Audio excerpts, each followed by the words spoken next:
अस्सलाम वालेकुम, welcome back to my channel. I hope आप सब खैरियत से होंगे। अल्हम्दुलिल्लाह मैं भी ठीक हूँ। आज यहाँ मैं आपके लिए एक नई रेसिपी लेके आई हूँ। तो आज हम बनाने लगे हैं, सूप बनाएंगे। आज हम लोग सब्जियों का और चिकन का हम लोग सूप बनाएंगे। तो यहाँ हम अपनी रेसिपी शुरू कर लेते हैं। यहाँ पे मैंने एक छोटा सा प्याज ले लिया था और 2 टेबलस्पून मैंने ऑयल में उसको हल्का सा सॉटे कर लिया है। यहाँ पे अब हम अपनी कुछ वेजिटेबल्स शामिल करेंगे, जिसमें मैंने गाजरें शामिल कर दी थी, मटर शामिल कर दिए थे और एक छोटी शिमला मिर्च शामिल कर दी थी। हल्का सा ड्राई रोस्ट कर लेंगे हम लोग इसको।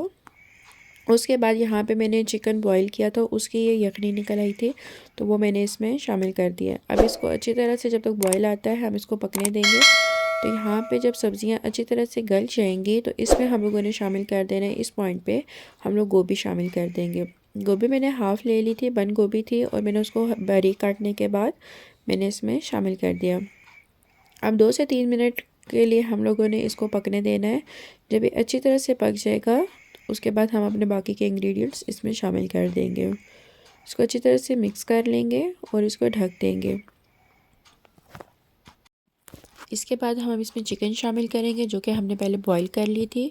बॉईल करने के बाद हम लोगों ने इसको बारीक रेशा रेशा बोटी कर ली थी हम लोगों ने इसको। ठीक है, उसके बाद हमने इसको इसके अंदर शामिल कर दिया है।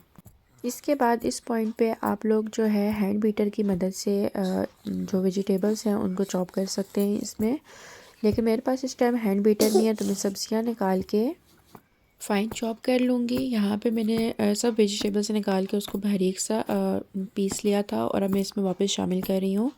और वापस शामिल करने के बाद इसको मैंने अच्छी तरह से मिक्स कर दिया है। उसके बाद हम इसमें वो स्पाइसेस वगैरह शामिल कर देंगे, जिसमें मैंने शामिल कर दिया था 1 टेबलस्पून के करीब मैंने इसमें काली मिर्च शामिल कर दी थी।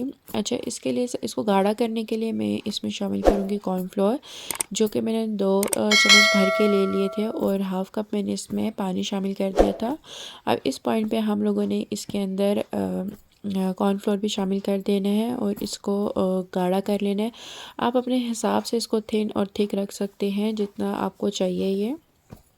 तो जिस तरह हमारे घर में खाते हैं मैं उस हिसाब से इसको गाढ़ा कर लूँगी। तो यहाँ पे मैंने कॉर्नफ्लोर डाल दिया था। उसके बाद मैंने 2 अंडे ले लिए थे, मेरे पास देसी अंडे थे, उनको मैंने अच्छी तरह से फेंट लिया था और उसके बाद मैंने इसको सूप में शामिल कर दिया है। माशाल्लाह से बहुत ही अच्छी खुशबू आ रही थी। अगर आपको मेरी रेसिपीज़ अच्छी लगती हैं तो मेरे वीडियोस को लाइक शेयर एंड कमेंट ज़रूर किया करें, साथ में सब्सक्राइब कर दिया करें और बेल आइकन बटन को ज़रूर दबाया करें, ताकि मेरी हर आने वाली वीडियो आपको सबसे पहले मिल जाया करे। अच्छा जी, इस पॉइंट के बाद हम लोगों ने इसमें सॉस वगैरह शामिल कर देना है। यहाँ पे मैं चिली सॉस शामिल कर रही हूँ 2 से 3 टेबलस्पून के करीब।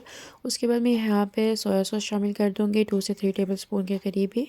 अच्छा, मैं इसमें इतना ज़्यादा ऐड नहीं कर रही। आप जब सर्व करते हैं आपके साथ रख दें, जिसको जितना इस्तेमाल करना है वो कर लेगा।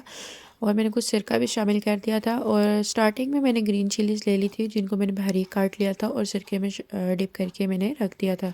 तो मैं अब यहाँ पे आपको सूप की फ़ाइनल लुक दिखा दूँगी। यहाँ पे सूप जो है बिल्कुल रेडी हो चुका था और ये बहुत ही अच्छा था। अभी ये जो है काफ़ी हद तक गाढ़ा हो चुका है।